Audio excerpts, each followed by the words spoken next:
Philippine History Quiz. Ano ang tawag sa sinaunang sasakyang pandagat? Dito hinango ang salitang barangay.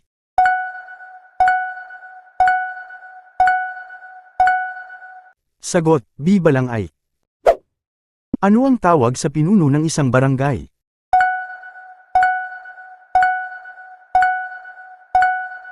Sagot, A. Dato.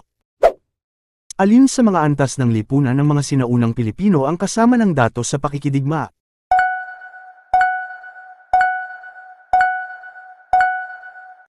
Sagot, B. Maharlika.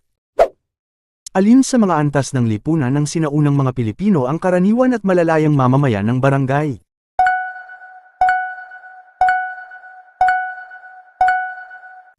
Sagot, C. Timawa.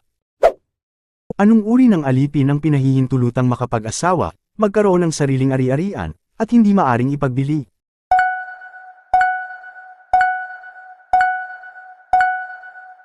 Sagot, A. Aliping namamahay. Ano ang tawag sa namumuno ng mas malalaking barangay?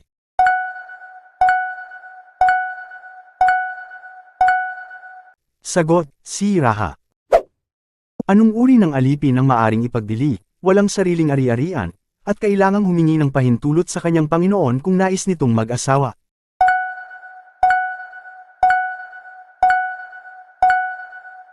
Sagot, B. Aliping sa gigilid. Nakatama ba ang beshi ko? Comment mo naman ang score.